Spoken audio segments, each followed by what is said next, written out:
Market. Hello guys, आज हम आए हैं पुष्कर, जहाँ भयंकर गर्मी है, भयंकर। फिलहाल तो ठंडी लगी तो हम यहाँ पे ऊँट भी देखे, बाद में अब आपको थोड़ी देर में दिखाएंगे ऊँट राइड। बाय। नमस्कार दोस्तों, आज हम ले चल रहे हैं आपको राजस्थान के एक ऐसे पवित्र तीर्थ स्थल पर जहां से 84 लाख योनियों का चक्र समाप्त होता है और जहां पितरों को मोक्ष मिलता है। यह जगह है पुष्कर और यहाँ स्थित है दुनिया का एकमात्र ब्रह्मा मंदिर, भगवान ब्रह्मा जी को समर्पित। राजस्थान के अजमेर जिले में स्थित पुष्कर केवल एक शहर नहीं, एक आध्यात्मिक अनुभव है। एक ही मंदिर है, वो है पुष्कर में। क्यों है कि ब्रह्मा जी की मूर्ति है श्रापित। किसके कारण श्रापित है? शिव जी के दिए गए श्राप के कारण, माता सावित्री के दिए गए श्राप के कारण, जिसके कारण कोई गृहस्थ इनकी मूर्ति पूजा नहीं करता। आपने भी किसी ने भी घर में ब्रह्मा जी का मूर्ति वगैरह नहीं रखा होगा, ना उसकी दर्शन पूजा आपने करी होगी। क्यों नहीं करी? क्योंकि माता सावित्री जो अखंड सौभाग्य की देवी है, जिसके लिए लोग अखंड सौभाग्य का व्रत भी करती है। जो सुहागन स्त्री होती है ना, वो अखंड सौभाग्य व्रत करती है, जिसको वट सावित्री व्रत कहते हैं। तो माता सावित्री सौभाग्य देती है, लेकिन उन्होंने ब्रह्मा जी को श्राप दिया कि कोई भी गृहस्थ उनकी मूर्ति पूजा नहीं करेगा, क्योंकि उन्होंने अपने स्थान पर दूसरी पत्नी को उन्होंने स्थान दे दिया। सावित्री माता की जगह दूसरी पत्नी जो वेद माता गायत्री कहलाती है, उनको स्थान दे दिया। माता सावित्री का जो है श्राप के कारण अपने द्वारा यहाँ पे किसी भी तरह की पूजा नहीं हो जाती है। प्रसाद जाता है तो वेद माता गायत्री के लिए जाता है, जो ज्ञान की देवी कही जाती है, वेदों की माता कही जाती है। आपको प्रसाद लेके जाना है तो श्रृंगार का प्रसाद होता है, सिर्फ एक ही प्रसाद यहाँ पे चढ़ता है, बाकी वो किसी भी तरह से उससे मनोकामना नहीं मांगी जाती है। सिर्फ प्रसाद चढ़ाया जाता है, उससे मनोकामना अपनी सिद्ध नहीं होती है। आदिगुरु शंकराचार्य ने मूर्ति की स्थापना करी थी, मूर्ति बनाई थी आदिगुरु शंकराचार्य के द्वारा। आदिगुरु शंकराचार्य ने 7वीं शताब्दी में आगे मूर्ति बनाई सन्यासियों के लिए, इसलिए वेद माता गायत्री को स्थान दिया, क्योंकि सावित्री जो माता है वो गृहस्थी की माता कही जाती है, गृहस्थी को सारा फल प्रदान करती है। सन्यासी के लिए वेद माता गायत्री को उत्पन्न किया गया था, ताकि वो उनको ज्ञान और वैराग्य प्रदान कर सके। इसलिए वेद माता गायत्री की उन्होंने यहाँ पर स्थापना करी थी। वेद माता गायत्री अपने लिए भी पूजने की ज्ञान की जरूरत गृहस्थी को भी होती है, इसलिए जो प्रसाद लेके जाया जाता है सिर्फ वेद माता गायत्री को ऑफर करने के लिए लेके जाते हैं। उससे अपनी कोई मनोकामना पूर्ण नहीं होती, क्योंकि मनोकामना पूर्ण करने के लिए यहाँ पर एक ही स्थान बना था, ब्रह्मा विष्णु महेश का जो धाम है वो है तीर्थ गुरु पुष्कर सरोवर। जो पुष्कर सरोवर है, जैसे पुष्कर लेक भी कहते हैं, वो पुष्कर सरोवर, जैसे कैलाश मानसरोवर है, जैसे पंपा सरोवर है, जैसे नारायण सरोवर, जैसे बिंदु सरोवर, वैसे पुष्कर सरोवर 5 सरोवर में से मुख्य सरोवर है और सतयुग का पहला सरोवर है, सतयुग का पहला तीर्थ है, इसलिए उसको तीर्थों का गुरु कहा जाता है, वो सरोवर कहा जाता है। आइए पहले मंदिर दर्शन करेंगे। मंदिर अपन 1:30 बजे बंद हो जाएंगे, नहीं करता इसलिए मंदिर का निर्माण नहीं करता। तो उन्होंने कहा कि गृहस्थ पूजा नहीं करता, कोई बात नहीं, फिर भी मंदिर का निर्माण करवाएंगे और ब्रह्मा जी और वेद माता गायत्री को यहाँ पे सन्यासियों के लिए स्थापित करेंगे, ताकि लोग जान सके कि ब्रह्मा जी का एक स्थान जरूर है। कालांतर में लोग यहाँ पे जब दर्शन करने आएंगे सिर्फ हाथ जोड़ेंगे और सिर झुकाएंगे मंदिर में, और जो भी पूजा अर्चन होता है वो सरोवर का होता है और सरोवर का ही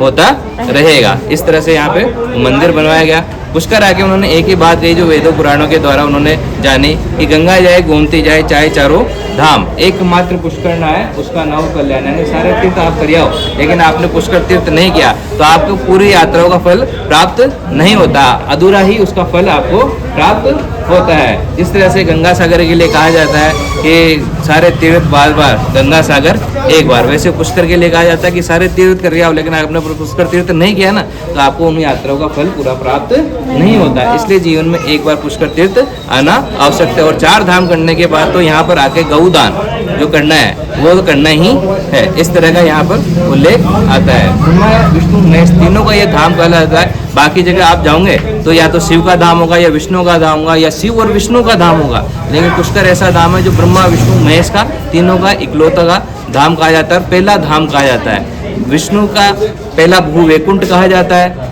शिव का पहला मोक्ष का धाम कहा जाता है। शिव के 3 मोक्ष धाम है, पुष्कर कैलाश काशी, पुष्कर कैलाश काशी 3 मोक्ष के धाम। और ब्रह्मा जी का तो इकलौता धाम है ही, जहाँ पर ब्रह्मा जी ने रहकर यज्ञ किया, पूजन किया, यहाँ पे तपस्या करी और सबको मुक्ति प्रदान करने के लिए पितृ यज्ञ किया। आओ देख रहे हो ब्रह्मा जी के वाहन है। सामने देखो एक व्हाइट कलर का आप देखो दिखेगा गुरुद्वारा है। गुरु गोविंद सिंह जी ने सरोवर का पूजन किया था अपनी माता के साथ। सामने गुरुद्वारा बना हुआ है, उधर देखो वहाँ पे सामने, ठीक है। इस पहाड़ी पर सप्तऋषियों की तपोस्थली है और पांचों पांडवों का यहाँ पर मंदिर है। पांचों पांडवों ने जहाँ पर अपने अस्त्र शस्त्र छुपाए थे ना, वहाँ पे पांडेश्वर महादेव वो भी उनके द्वारा स्थापित यहाँ पर पहाड़ी पे मिलेंगे। सप्तऋषियों की तपोस्थली, उनके साथ अनेक यहाँ पर जो है तीर्थ स्थल इस पहाड़ी पर बने हुए हैं। सामने आप बीच में देखो और इसको प्रणाम करो। ये यज्ञ की भूमि है। सृष्टि के 84 लाख योनि की उत्पत्ति का ये यज्ञ का भूमि यहाँ पर बना हुआ है। इसमें आप देखोगे ब्रह्मा जी और वेद माता गायत्री में, ब्रह्मा जी और वेद माता गायत्री ने यहाँ पर यज्ञ किया था 84 लाख योनियों की उत्पत्ति का। तो वो स्थान यहाँ पर है। राम जी यहाँ पर आए, वो पेड़ देख रहे हो आप, सामने पेड़ देखो।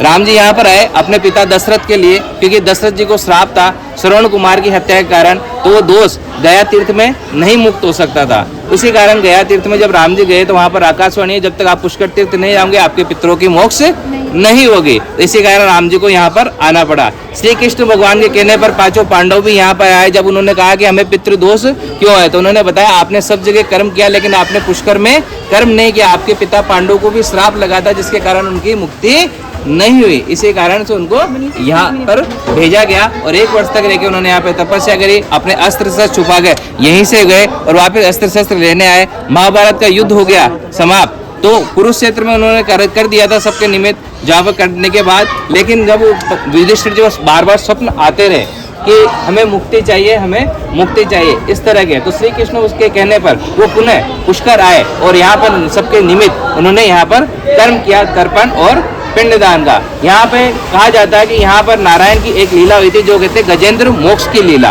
गजेंद्र मोक्ष लीला आपने सुनी होगी। हाथी जल में क्रीड़ा करने के लिए आते थे, उसके राजा का पैर मगरमच्छ के द्वारा पकड़ लिया जाता है और पानी के अंदर खींचा जाता है। तो वो सबको पुकारता लेकिन कोई मदद के लिए नहीं आता। आखिर में नारायण मदद के लिए आते हैं और सुदर्शन चक्र से मगरमच्छ की गर्दन काटते हैं और वरदान देते हैं उस हाथी को कि यहाँ पर आने वाले समस्त जीवों की 21 पीढ़ी को मैं मोक्ष प्रदान करता हूँ। उसको किसी भी तरह का श्राप होगा, रोग होगा, दोष होगा, उसकी किसी भी तरह से मृत्यु हुई होगी तो मैं उसको मुक्ति प्रदान करता हूँ। इसलिए जब राम जी यहाँ पर आए, अपने दादा के कुल का, नाना के कुल का और सास ससुर के कुल का, सबके लिए वो तर्पण और पिंडदान करके गए। 7 या 21 पीढ़ी का उन्होंने यहाँ पर तर्पण और पिंडदान किया। इसलिए इसको सर्व पितृ तीर्थ कहते हैं। बाकी जगह पितृ तीर्थों में क्या होता है, या तो दादा का वंश होता है या माता का जो ननियाल पक्ष होता है ना वो होता है, लेकिन सास ससुर की गिनती कहीं पर भी नहीं आती। वो पुष्कर ऐसा एकमात्र तीर्थ है यहाँ पर आपके सभी कुलों की गिनती आती है। यहाँ पर जो पूजा प्रसाद चढ़ाया जाता है वो सरोवर के लिए चढ़ाया जाता है, उससे ही मनोकामना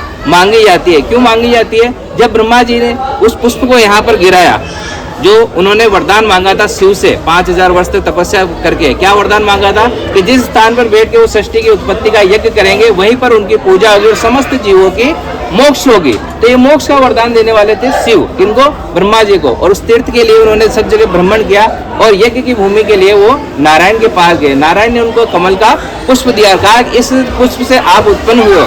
ब्रह्मा जी विष्णु भगवान के नाभि कमल से उत्पन्न हुए थे, उसी कमल के पुष्प को उन्होंने दिया। उस पुष्प को कहा अंतरिक्ष में ले जाके छोड़ दो, जहाँ पर गिरेगा वहां पर आपकी यज्ञ की भूमि बनेगी। उस पुष्प को छोड़ा गया, अंतरिक्ष के साथ परिक्रमा करता हुआ पुष्प यहाँ पर आके गिरा, यज्ञ की भूमि बनी। समस्त 33 कोटि देवी देवता को बुलाया, मुहूर्त निकालने के लिए 1000 वर्ष तक यहाँ पर तपस्या करी ब्रह्मा जी ने। मुहूर्त निकला कार्तिक एकादशी से पूर्णिमा, देवउठनी एकादशी आएंगे ना, जिसका भी पुष्कर का मेला भरेगा। ये 5 दिन का पुष्कर का मेला इसीलिए बढ़ता है कि यहाँ पर यज्ञ हुआ था 84 लाख योनियों की उत्पत्ति का। अब यहाँ पर समस्त 33 कोटि देवी देवता को बुला लिया और अपनी पत्नी, प्रिय पत्नी माता सावित्री को बुलाने के लिए भेजा नारद को। नारद वहां पे जाके देखता है माता सावित्री 16 श्रृंगार कर रही थी, तो माता सावित्री को और चढ़ा देता है और कहता है कि माता और सुंदर दिखो और ज्यादा श्रृंगार करो, जितना सुंदर दिखोगी उतनी आपकी प्रशंसा होगी। और यहाँ पर आके ब्रह्मा जी को कहता है, ब्रह्मा जी माता तो आपके लिए 16 श्रृंगार कर रही है, उनको अभी बहुत समय लगेगा। ब्रह्मा जी सोचते हैं कि अगर ये इतना समय लगेगा तो यज्ञ का जो मुहूर्त है वो बीत जाएगा और पुनः मुझे हजारों वर्ष तक तपस्या करके नया मुहूर्त निकालना पड़ेगा। तो इंद्र और कुबेर दर्शन कराए थे ना, इंद्र कुबेर द्वारपाल, उनको कह के कामधेनु गाय को बुलाते हैं। कामधेनु गाय के मुख से एक कन्या को प्रकट करते हैं जो कही जाती है, चारों हाथ में वेद लेके उत्पन्न होने वाली वेद माता गायत्री। इसका मंत्र पढ़ते हो ओम भूर्भुवः तस्य वितुर्वरेण्यम भर्गो देवस्य धीमहि धियो न प्रचोदयात्। वेद माता गायत्री की उत्पत्ति होती है। वेद माता गायत्री का विवाह ब्रह्मा जी के साथ होता है। ब्रह्मा जी और वेद माता गायत्री बैठ कर यहाँ पर यज्ञ शुरू करते हैं। स्वाहा, ढोल नगाड़ों की ध्वनि गूंजने लगती है, तो स्वाहा की ध्वनि अंतरिक्ष में पहुंचते हुए ब्रह्म लोक पे पहुंचती है। माता सावित्री को पता चलता है यज्ञ शुरू हो गया। यहाँ पर आके देखती है अपने पति को दूसरी पत्नी के साथ, और क्रोध में आकर उनको श्राप दे देती है, ब्रह्मा जी आपने गृहस्थ धर्म का पालन नहीं किया, आपने मेरे से बिना पूछे दूसरा विवाह किया, मेरा स्थान दूसरी स्त्री को दिया, इसलिए मैं आपको श्राप देती हूँ। कोई भी गृहस्थी घर में रहने वाला आपकी मूर्ति पूजा नहीं करेगा। इसलिए अपन गृहस्थी लोग ब्रह्मा जी की मूर्ति की पूजा नहीं करते हैं। अब ब्रह्मा जी को ये श्राप लगा तो ब्रह्मा जी चिंतित हुए और नारायण के पास गए और कहा कि नारद को भेजा था, नारद आपका मन है, जरूर आपने ही कोई लीला करी, इसे प्रकट करिए और मुझे श्राप से मुक्ति दिलाए, ताकि जो शिव जी ने मेरे को वचन दिया ना वो मिथ्या यानी झूठ नहीं हो। तो माता सावित्री को ब्रह्मा जी समझाते हैं, विष्णु भगवान समझाते हैं, हे माता सावित्री आप तो सबको सौभाग्य देते हो। सौभाग्य मतलब गुड लक, क्या होता है गुड लक। किस कोई व्यापार का मांगता है, कोई रोजगार का मांगता है, कोई विवाह का मांगता है, कोई उन्नति का मांगता है ना। इसी तरह से कई तरह के जो अपने गृहस्थी के जो होते हैं ना वो सब माता सावित्री देती है। माता सावित्री को कहता है कि आप तो सौभाग्य देव, सबको सौभाग्य देती है, लेकिन आपने संसार में सबका सौभाग्य नष्ट कर दिया है। अगर यहाँ से ब्रह्मा जी 84 लाख योनियों की उत्पत्ति नहीं करेंगे तो ना आपको कोई सौभाग्य की देवी कहेगा, ना कोई मुझे विष्णु कहेगा, ना ब्रह्मा जी को कोई भाग्य का देवता कहेगा। इसी तरह से ना किसी को कोई गणेश कहेगा, ना किसी को कोई पार्वती कहेगा। इस तरह से किसी के भी मानने वाला कोई उत्पन्न नहीं होगा, तो किस तरह का सौभाग्य आपको प्राप्त होगा। इस तरह से माता सावित्री को समझाया और कहा कि नारद मेरा मन है और मैंने देखा यज्ञ हो रहा है, बिना वेद मंत्रों के यज्ञ नहीं होता। होता है कि बिना वेद मंत्रों के यज्ञ नहीं होता ना, बिना ब्राह्मण बिना वेद मंत्र यज्ञ नहीं होते।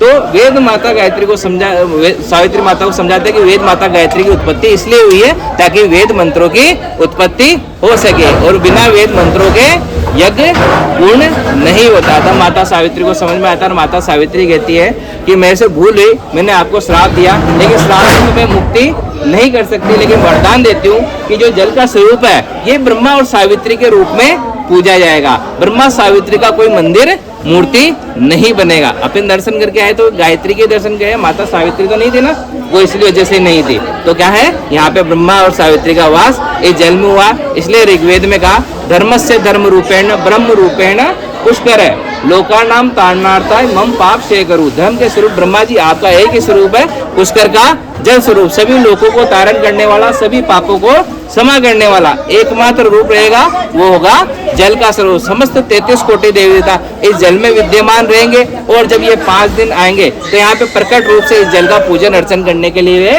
वो यहाँ पर आएंगे। जैसे कुंभ में जाते हैं ना, अपने को पता नहीं रहता, साधु सन्यासियों के वेश में आते हैं, वैसे यहाँ पे पुष्कर में इन 5 दिनों में सारे 33 कोटि देवता यहाँ पर पूजन अर्चन करने के लिए सरोवर का आते हैं। बोलो पुष्कराज महाराज की जय।